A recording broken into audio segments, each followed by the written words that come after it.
പുതിയൊരു എക്സൈറ്റിംഗ് വീഡിയോയിലേക്ക് സ്വാഗതം. ഞാൻ ഭയങ്കര എക്സൈറ്റഡ് ആണ്. കാര്യം എന്താണെന്ന് വെച്ച് കഴിഞ്ഞാൽ ഇതാ പുറകിലിരിക്കുന്നത് കണ്ടല്ലോ, എൻ്റെ ലേറ്റസ്റ്റ് ആയിട്ടുള്ള ഗെയിമിംഗ് പി സി ആണ്. എനിക്ക് തോന്നുന്നു ഒരു 3 വർഷം മുന്നെയാണ് ഞാൻ അവസാനമായിട്ട് ഒരു ഗെയിമിംഗ് പി സി ബിൽഡ് ചെയ്തത്. അതിനുശേഷം ഞാൻ ഗെയിമിംഗ് പി സി ബിൽഡ് ചെയ്യുന്നത് ഇതാ ഇപ്പോഴാണ്.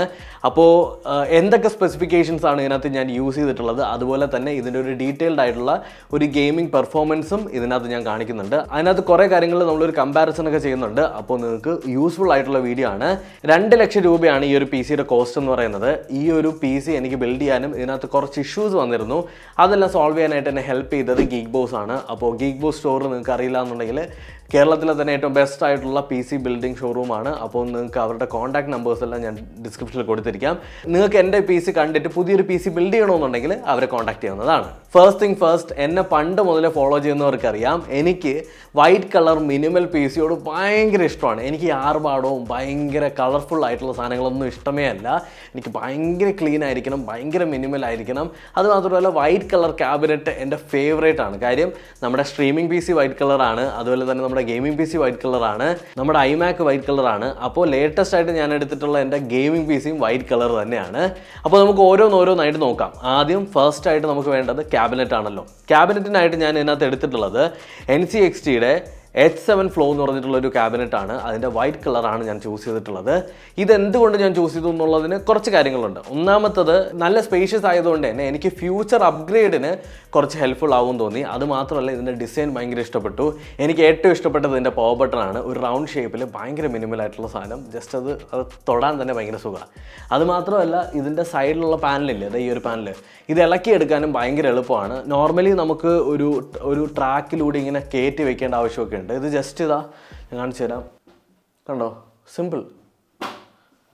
സിമ്പിളായിട്ട് നമുക്ക് ഊരിയെടുക്കാനും വെക്കാനായിട്ട് പറ്റും. അപ്പോൾ ക്ലീൻ ചെയ്യാനൊക്കെ ഭയങ്കര എളുപ്പമാണ്. ആദ്യം തന്നെ നമ്മുടെ മദർ ബോർഡിൻ്റെ കാര്യം പറയുന്ന സമയത്ത് ഞാൻ ചൂസ് ചെയ്യാനായിട്ട് ഇരുന്നത് X670 ആയിരുന്നു ഞാൻ എടുക്കാനായിട്ട് ഇരുന്നത്. പക്ഷേ പ്രൈസ് ഭയങ്കര കൂടും എന്നുള്ളത് കൊണ്ട് ഞാനൊരു മിഡ് റേഞ്ച് സെഗ്മെൻറ്റിൽ പിടിച്ചിട്ടുണ്ട്. ഏസൂസിൻ്റെ ടഫ് B650+ ആണ് ഞാൻ അതിനകത്ത് എടുത്തിട്ടുള്ളത്. ഒരു വൈഫൈ എനേബിൾഡ് ആയിട്ടുള്ള മദർ ബോർഡാണ്. അത്യാവശ്യം നല്ല മദർ ബോർഡാണ്. അതുമാത്രമല്ല ഏസൂസിൻ്റെ ആയതുകൊണ്ട് തന്നെ കുറച്ച് ഡിസൈൻ ആസ്പെക്റ്റ് ഒക്കെ ഭയങ്കര നന്നായിട്ട് തന്നെ ഉണ്ട്. എനിക്ക് ഇവരുടെ ഏസൂസിൻ്റെ ഡിസൈൻസ് ഭയങ്കര ഇഷ്ടമാണ്. അപ്പോൾ എനിക്ക് തോന്നുന്നു ഒരു ബെസ്റ്റ് പിക്ക് തന്നെ ആയിരുന്നു. ഈ ഒരു മദർ ബോർഡ് പറഞ്ഞപ്പോൾ തന്നെ കുറച്ച് പേർക്കെങ്കിലും കത്തിയിട്ടുണ്ടാവും. ഈ ഒരു മദർ ബോർഡിൻ്റെ അകത്ത് ഇപ്പോൾ പറഞ്ഞ് ഞാൻ B650 AM5 സോക്കറ്റാണ് വരുന്നത്.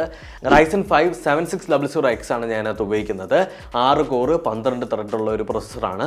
അത്യാവശ്യം എനിക്ക് തോന്നുന്നു ഇപ്പോൾ ഞാൻ ഗെയിമുകളുടെ കാര്യങ്ങളിലേക്ക് വരുന്ന സമയത്ത് നമുക്കറിയാൻ പറ്റും, അത്യാവശ്യം എല്ലാ AAA സീരീസും അല്ലെങ്കിൽ എല്ലാ ഗെയിമുകളും നമുക്ക് അൾട്രാ ഗ്രാഫിക്സിൽ തന്നെ കളിക്കാൻ പറ്റുന്ന പവർഫുൾ ആയിട്ടുള്ള ഒരു പ്രൊസസ്സറാണ്. എന്തുകൊണ്ട് AMD ചൂസ് ചെയ്തു എന്നുള്ളതിന് വേറൊരു കാര്യം കൂടിയുണ്ട്. ഒന്നാമത്തത്, എനിക്ക് എഡിറ്റിങ്ങും കാര്യങ്ങളൊക്കെ കുറച്ചുകൂടി ചെയ്യാൻ വേണ്ടിയിട്ടും, പിന്നെ 3D റെൻഡറിങ് കാര്യങ്ങൾക്കും, പിന്നെ അത്യാവശ്യം നമുക്ക് ആഫ്റ്റർ എഫക്ട്സ് ഒക്കെ വർക്ക് ആവാനൊക്കെ കുറച്ചുകൂടി എഫിഷ്യൻ്റ് ആയിട്ടുള്ളതും, സ്ട്രീമിങ്ങിന് ഗെയിം കളിച്ചുകൊണ്ടിരിക്കുമ്പോൾ തന്നെ നമുക്ക് സ്ട്രീമിങ്ങും കൂടി ചെയ്യാനായിട്ട് കുറച്ചുകൂടി എഫിഷ്യൻ്റ് AMD ആണെന്ന് തോന്നി. അങ്ങനെയാണ് ഞാൻ AMD ചൂസ് ചെയ്തത്. ഇനി റാമിൻ്റെ കാര്യം പറയുന്ന സമയത്ത് ഞാൻ പറഞ്ഞായിരുന്നു എനിക്ക് എഡിറ്റിങ്ങും സ്ട്രീമിങ്ങും ഒരു പ്രയോറിറ്റി ആണെന്നുള്ളത്. അതുകൊണ്ട് തന്നെ ഞാൻ ഇതിൻ്റെ അത് 32 GB റാം എനിക്ക് വേണമെന്നുണ്ടായിരുന്നു. അതുകൊണ്ട് ഞാൻ കിങ്സ്റ്റൻ്റെ 32 GB ഫ്യൂറി റെനഗേഡ് എന്ന് പറഞ്ഞിട്ടുള്ള ഒരു 6 GB റാമാണ് ഇട്ടിട്ടുള്ളത്. ഇതിൻ്റെ ക്ലോക്ക് സ്പീഡ് നോക്കിക്കഴിഞ്ഞാൽ 6400 MHz ആണ്. അപ്പോൾ എനിക്ക് തോന്നുന്നു എഡിറ്റിങ്ങിൻ്റെ സമയത്ത് ഇപ്പോൾ പ്രീമിയർ പ്രോ പോലെയുള്ള സോഫ്റ്റ്വെയർസ് ഉപയോഗിക്കുന്ന സമയത്ത് നമുക്ക് ഒരുപാട് റാം നമ്മൾ ഈ ഒരു സോഫ്റ്റ്വെയറിന് അലോട്ട് ചെയ്ത് കൊടുക്കേണ്ടി വരും. ഇപ്പോൾ നിങ്ങൾ ആഫ്റ്റർ എഫക്ട്സും പ്രീമിയറും കൂടി സൈമൾട്ടേനിയസ്ലി യൂസ് ചെയ്യുന്നുണ്ടെങ്കിൽ അതും 2 ഹെവി യൂസേജ് ഉള്ള സോഫ്റ്റ്വെയർസിന് വർക്ക് ആവാനായിട്ടുള്ള എല്ലാ സ്പേസും നമ്മൾ കൊടുക്കണം. അതുകൊണ്ടാണ് ഞാൻ 32 GB ചൂസ് ചെയ്തത്. നിങ്ങൾക്ക് ഇതിന് 16 GB, നിങ്ങളിപ്പോൾ ഗെയിമിംഗ് മാത്രമേ ഉള്ളൂ എന്നുണ്ടെങ്കിൽ 16 GB is more than enough. And എടുത്ത് പറയേണ്ട കാര്യം, അതൊരു DDR5 റാമാണ്. ഞാൻ DDR4 അല്ല യൂസ് ചെയ്തിട്ടുള്ളത്, DDR5 റാമാണ്. ബിക്കോസ് ഈ ഒരു ബോർഡിൽ DDR5 റാമേ സപ്പോർട്ട് ചെയ്യുള്ളൂ. So I took A DDR5 Ram. ഇനി നിങ്ങൾ എല്ലാവരും കാത്തിരുന്ന GPUവിനായിട്ട് ഞാൻ GeForce RTX 4070 ആണ് ഇതിനകത്ത് യൂസ് ചെയ്തിട്ടുള്ളത്. അത് Inno3D എന്ന് പറഞ്ഞിട്ടുള്ള ബ്രാൻഡ് ഇറക്കിയിട്ടുള്ള 4070 കാർഡാണ്. അതിൻ്റെ മോഡൽ നോക്കിക്കഴിഞ്ഞാൽ Inno3D RTX 4070 Twin X2 OC എന്ന് പറഞ്ഞിട്ടുള്ള ഒരു മോഡലാണ്. അതായത് 2 ഫാനാണ് അതിനകത്ത് വരുന്നത്. അപ്പോൾ എന്തുകൊണ്ട് ഞാനിത് ചൂസ് ചെയ്തു എന്നുള്ളതിന്, ഒന്നാമത്തത് എനിക്ക് Inno3D എന്ന ബ്രാൻഡ് ഇഷ്ടമാണ്. രണ്ടാമത്തെ കാര്യം, എനിക്ക് ഇതിൻ്റെ അകത്ത് Inno3Dയുടെ ആ ഒരു ഡിസൈൻ ഫാക്ടർ ഭയങ്കര ഇഷ്ടപ്പെട്ടു. കുറച്ച് ബ്ലോക്കി ആയിട്ടുള്ള ഡിസൈനാണ്. അതിങ്ങനെ കട്ട് ചെയ്ത് വെച്ച് ഒരു റെക്റ്റാങ്കിൾ കട്ട് ചെയ്ത് വെച്ച് എങ്ങനെ ഉണ്ടാവും അതേപോലെ ഇരിപ്പുണ്ട്. അപ്പോൾ എനിക്ക് ഇഷ്ടപ്പെട്ടതുകൊണ്ട് ഞാൻ എടുത്തതാണ്. ഇനി SSD നോക്കുന്ന സമയത്ത് ഞാൻ യൂസ് ചെയ്തിട്ടുള്ളത് സാംസങ്ങിൻ്റെ ഒരു 1 TB M.2 ആണ്. അപ്പോൾ അതിനകത്ത് ഭയങ്കര സ്പെഷ്യാലിറ്റി ഒന്നുമില്ല, ഒരു നോർമൽ M.2 SSD. ഇപ്പോൾ നിങ്ങൾക്ക് പുറകിലായിട്ട് കാണാൻ പറ്റും ഒരു ലൈറ്റ് കിടന്നിങ്ങനെ കറങ്ങുന്നത്, അതിൻ്റെ ലിക്വിഡ് കൂളാണ്. ഞാൻ യൂസ് ചെയ്തിട്ടുള്ളത് ലിയാൻലിയുടെ ഗാലഹാത്ത് 2 ടെർണിറ്റി 360mm ഒരു ലിക്വിഡ് കൂളാണ്. അത്യാവശ്യം ഭയങ്കര നൈസായിട്ടുള്ളതാണ്. എനിക്ക് ഏറ്റവും ഇഷ്ടപ്പെട്ട കാര്യം എന്താണെന്ന് വെച്ചാൽ ഈ ലിയാൻലിയുടെ സോഫ്റ്റ്വെയർ യൂസ് ചെയ്തിട്ട് നമുക്ക് ഇതിൻ്റെ അകത്തുള്ള ആ ഒരു RGB ഡിസൈൻ കണ്ടോ, അത് നമുക്ക് കസ്റ്റമൈസ് ചെയ്യാൻ പറ്റും. പല രീതിയിൽ ഇഷ്ടംപോലെ രീതിയിൽ കസ്റ്റമൈസ് ചെയ്യാൻ പറ്റും. അത് മാത്രമല്ല കൂളറിൻ്റെ സ്പീഡും ഫാനിൻ്റെ സ്പീഡൊക്കെ നമുക്ക് ഇഷ്ടമുള്ള രീതിയിൽ നമുക്ക് അഡ്ജസ്റ്റ് ചെയ്യാൻ പറ്റും. 4200 RPM വരെ ഇതിൻ്റെ പമ്പിൻ്റെ സ്പീഡ് ടോപ്പ് ചെയ്യാൻ പറ്റും എന്നുള്ളതാണ് ഏറ്റവും വലിയൊരു സ്പെഷ്യാലിറ്റി. എനിക്ക് ഇഷ്ടപ്പെട്ട കാര്യം feature wise and price to feature ratio നോക്കുന്ന സമയത്തും കുറച്ചുകൂടി ബെറ്റർ ആണ്. അതുമാത്രമല്ല ലുക്കിൻ്റെ കാര്യത്തിലും ഭയങ്കര നൈസാണ്. ഓൾറെഡി പ്രീ ബിൽഡ് ആയിട്ടുള്ള ഫാൻസും ഒക്കെ ആയിട്ടാണ് വരുന്നത്. അപ്പോൾ നിങ്ങൾ സ്വന്തമായിട്ട് ബിൽഡ് ചെയ്യുന്നവരാണെന്നുണ്ടെങ്കിൽ ഭയങ്കര എളുപ്പമാണ് ഇത് ഫിക്സ് ചെയ്യാനായിട്ട്. ഇനി ഫൈനലി നമ്മുടെ പവറിൻ്റെ കാര്യം വരുന്ന സമയത്ത് നമ്മുടെ SMBS നമ്മൾ യൂസ് ചെയ്തിട്ടുള്ളത് ഡീപ് കൂളിൻ്റെ PQ 1000 വാട്ട്സിൻ്റെ 80+ ഗോൾഡ് SMBS ആണ്. അപ്പോൾ നിങ്ങൾക്ക് നിങ്ങളുടേതായിട്ടുള്ള ചോയ്സിൽ യൂസ് ചെയ്യാവുന്നതാണ്. ഞാൻ റെക്കമെൻഡ് ചെയ്യുന്നത് ഒരു 1000 വാട്ട്സ് ഉണ്ടെങ്കിൽ കുറച്ചുകൂടി സ്പേസ് ഉണ്ടാവും നിങ്ങൾക്ക് പ്ലേ അറൗണ്ട് ചെയ്യാനായിട്ട്.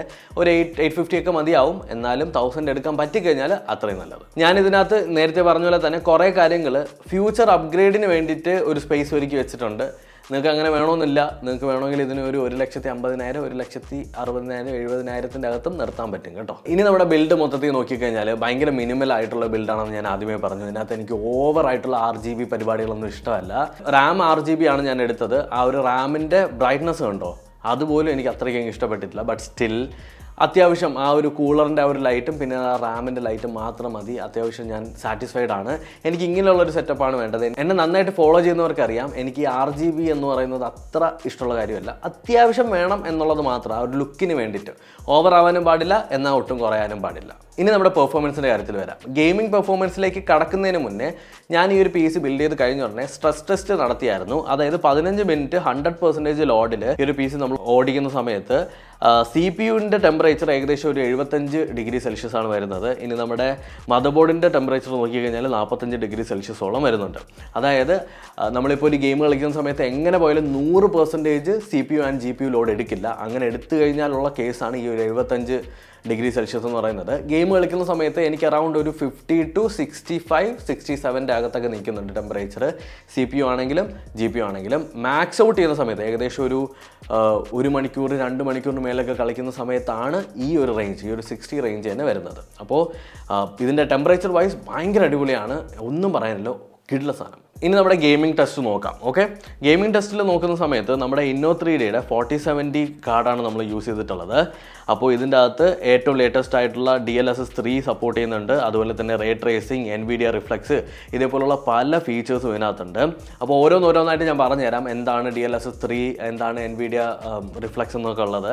അത് ഓരോ എക്സാമ്പിൾ കാണിച്ച് തരുന്ന സമയത്തായിരിക്കും നിങ്ങൾക്ക് കുറച്ചുകൂടി മനസ്സിലാവണേ. ഞാൻ ഇതിനകത്ത് ആദ്യമായിട്ട് ടെസ്റ്റ് ചെയ്യാൻ പോകുന്ന ഗെയിം ആക്ച്വലി എനിക്ക് ഒരുപാട് സമയമില്ലാത്തതുകൊണ്ട് ഈ ഒരു PC വാങ്ങിച്ചുകൊണ്ട് ഞാൻ ഇൻസ്റ്റാൾ ചെയ്തത് Forza Horizon 5 ആണ്. Forza Horizon 5 റേ ട്രേസിങ്ങും DLSS ഓഫ് ചെയ്തിട്ട് ഉള്ള പെർഫോമൻസ് ഞാൻ പറഞ്ഞുതരാം. ആൻഡ് ഇതിൻ്റെ ഇടയിൽ ഞാൻ പറയാൻ വിട്ടുപോയൊരു കാര്യമാണ് ഇതിൻ്റെ മോണിറ്റർ ആക്ച്വലി ഞാൻ കുറേ നാൾ മുന്നേ വാങ്ങിച്ചതാണ്. അതുകൊണ്ടാണ് ഇതിനകത്ത് ഞാൻ ആഡ് ചെയ്യാത്തത് കേട്ടോ. മോണിറ്റർ ഫിലിപ്സിൻ്റെ AVNI എന്ന് പറഞ്ഞിട്ടുള്ള 24 inch 165 Hz മോണിറ്ററാണ്. 1 ms response rate ആണ് ഇതിനകത്തുള്ളത്. അതുപോലെ തന്നെ IPS പാനലാണ്.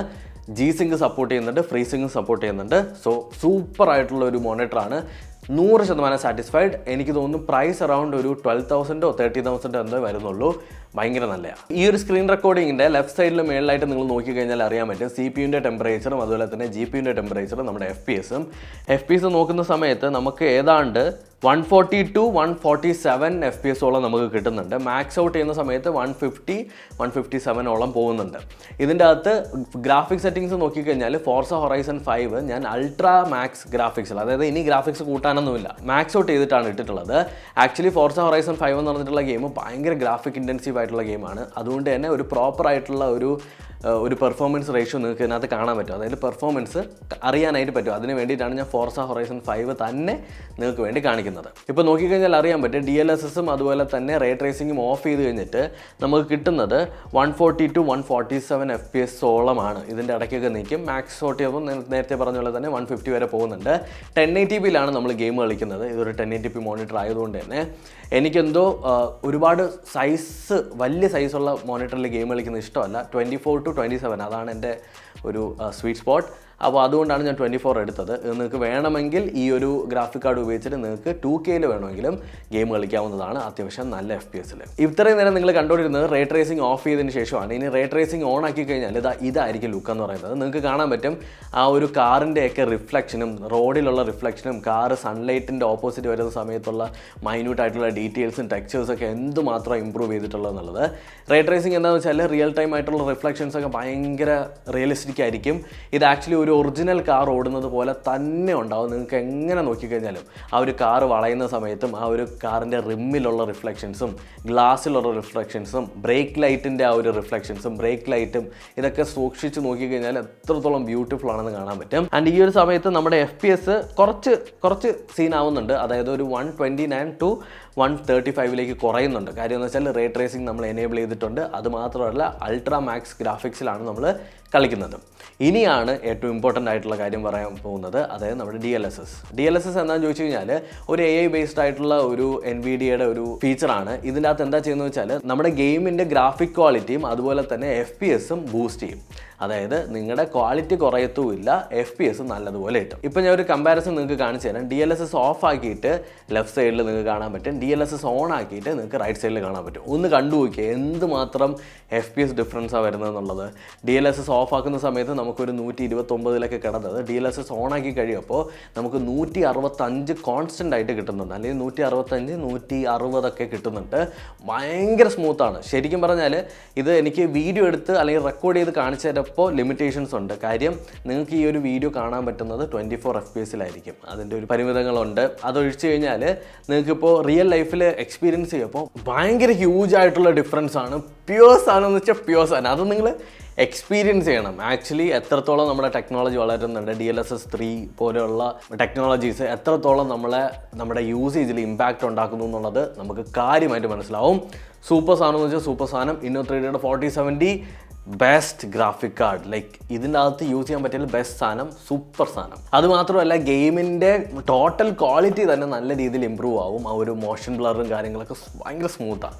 അപ്പോൾ നിങ്ങൾക്ക് നിങ്ങളുടെ ഗെയിം മാക്സിമൈസ് ചെയ്ത് എൻജോയ് ചെയ്യാനായിട്ട് ഇതേപോലുള്ള ചില ഫീച്ചേഴ്സ് നിങ്ങൾക്ക് യൂട്ടിലൈസ് ചെയ്യാൻ പറ്റും കേട്ടോ. ഇനി ഫൈനലായിട്ട് പറയുന്നത് ഇതിൻ്റെ NVIDIA റിഫ്ലെക്സ് എന്താണെന്നറിയാമോ? നമ്മുടെ ടോട്ടൽ കമ്പ്യൂട്ടറിൻ്റെ റിഫ്ലെക്സ്, അതായത് ലേറ്റൻസി ഭയങ്കരമായിട്ട് ഇമ്പ്രൂവ് ചെയ്യിക്കും എന്നുള്ളതാണ്. ഇതിനായിട്ട് ഏറ്റവും കൂടുതൽ നമുക്ക് ലേറ്റൻസി ഇഷ്യൂസും കാര്യങ്ങളൊക്കെ ലേറ്റൻസി മാറ്റർ ചെയ്യുന്നത് നമ്മുടെ വാലറന്റ് പോലെയുള്ള ഗെയിമുകൾ കളിക്കുന്ന സമയത്താണ്. ഞാൻ ഇപ്പോൾ കാണിക്കുന്നത് NVIDIA റിഫ്ലെക്സ് ഓഫ് ആക്കിയതിന് ശേഷമുള്ളതാണ്. ഓഫ് ആക്കിയിട്ട് നമ്മൾ കളിക്കുന്ന സമയത്ത് എങ്ങനെ പോയാലും ഒരു 9 മുതൽ അല്ലെങ്കിൽ 9 ms മുതൽ നമുക്കൊരു 11 ms 12 ms വരെയൊക്കെ മാക്സിമൈസ് ചെയ്ത് പോകുന്നുണ്ട്. അത് ചില സമയത്ത് 14 ms വരെയൊക്കെ ഞാൻ കണ്ടു കേട്ടോ. ഇതിനകത്ത് നമ്മൾ ഇനി സെറ്റിങ്സിലേക്ക് കയറിയിട്ട് വീഡിയോ എന്ന ഓപ്ഷനിൽ പോയിട്ട് ഏറ്റവും താഴേക്ക് പോകുന്ന സമയത്ത് NVIDIA റിഫ്ലെക്സ് എന്ന് പറഞ്ഞിട്ടൊരു ഓപ്ഷൻ കാണിക്കും. ആ ഒരു റിഫ്ലെക്സ് എന്ന് പറഞ്ഞിട്ടുള്ള ഓപ്ഷൻ എടുത്തതിന് ശേഷം ജസ്റ്റ് ഓൺ ആക്കി കൊടുക്കുക, അല്ലെങ്കിൽ ഓൺ പ്ലസ് ബൂസ്റ്റ് എന്ന് പറഞ്ഞിട്ടുള്ള ഓപ്ഷൻ എനേബിൾ ചെയ്യുന്ന സമയത്ത് എങ്ങനെ പോയാലും ആ ഒരു 9 എന്നുള്ളത് ഒരു 6, 5.6, ഒരു 6.6, 7 ഇങ്ങനെയുള്ള ലെവലിൽ കുറഞ്ഞു കിട്ടും. ശരിക്കും പറഞ്ഞാൽ 2 ms 3 ms 1 ms കുറഞ്ഞാൽ തന്നെ നമ്മുടെ ഗെയിം പ്ലേയും ഗെയിം റെസ്പോൺസിനും മൊത്തത്തിൽ മാറ്റർ ചെയ്യും. അവിടെ നിങ്ങൾക്ക് കാണാൻ പറ്റും സൈഡിലായിട്ട് ആവറേജ് PC ലേറ്റൻസി എന്ന് പറഞ്ഞിട്ട് ആ ഒരു ഭാഗത്ത് നിങ്ങൾക്ക് എത്രത്തോളം കൂടുന്നുണ്ട്, എത്രത്തോളം കുറയുന്നുണ്ട്, NVIDIA റിഫ്ലെക്സ് ഓൺ ആക്കുന്ന സമയത്ത് എത്രത്തോളം കുറയുന്നുണ്ട്, NVIDIA റിഫ്ലെക്സ് ഓഫ് ആക്കുന്ന സമയത്ത് എത്രത്തോളം കൂടുന്നുണ്ടെന്നുള്ളത് കാണാൻ പറ്റും. അപ്പോൾ മൊത്തത്തിൽ പറഞ്ഞു കഴിഞ്ഞാൽ ഈ ഒരു ഫീച്ചേഴ്സ് എല്ലാം നിങ്ങളുടെ ഗെയിം പ്ലേനെ ടോട്ടലി നല്ല രീതിക്ക് ഇമ്പ്രൂവ് ചെയ്യും. അപ്പോൾ മൊത്തത്തിൽ പറഞ്ഞു കഴിഞ്ഞാൽ ഇതാണ് എൻ്റെ PC-നെ കുറിച്ചിട്ടുള്ളൊരു ടോട്ടൽ ഇൻഫോ എന്ന് പറയുന്നത്. ഇനി നിങ്ങൾക്ക് എഡിറ്റിങ്ങിൻ്റെ, ഇപ്പോൾ ഞാൻ ഗെയിമിങ്ങിൻ്റെ കാര്യം മാത്രമേ പറഞ്ഞിട്ടുള്ളൂ, അതുമാത്രമല്ല ഒരു സ്ട്രെസ് ടെസ്റ്റും കാണിച്ചു തന്നിട്ടുണ്ട്. ഇനി ഇൻഡെപ്ത് ആയിട്ടുള്ള ഗെയിമിങ്ങും കാര്യങ്ങളൊക്കെ ഈ വേറൊരു വീഡിയോയിൽ കാണിക്കാമെന്ന് തന്നെയാണ് ഞാൻ എക്സ്പെക്ട് ചെയ്യുന്നത്. കാര്യം എന്താണെന്ന് വെച്ച് കഴിഞ്ഞാൽ നമുക്ക് ടൈം ലിമിറ്റേഷൻ ഉണ്ട്. അതുമാത്രമല്ല ഞാൻ ജസ്റ്റ് ഇത് കൊണ്ടുവന്നിട്ടേ ഉള്ളൂ Geekboz-ൽ നിന്ന്. ഉടനെ തന്നെ ഒരു വീഡിയോ ചെയ്യണമെന്ന് തോന്നി, അങ്ങനെ വീഡിയോ ചെയ്തതാണ്. ഇതിൻ്റെ അകത്ത് ഞാൻ ആകെ ഇൻസ്റ്റാൾ ചെയ്തിട്ടുള്ളത് Forza Horizon 5-ഉം Chrome'ും ബാക്കി പിന്നീട് Cyberpunk ഇതേപോലുള്ള ഗെയിമുകളാണ്. അല്ലാതെ എഡിറ്റിംഗ് സോഫ്റ്റ്വെയർസ് ഒന്നും തന്നെ ഇട്ടിട്ടില്ല.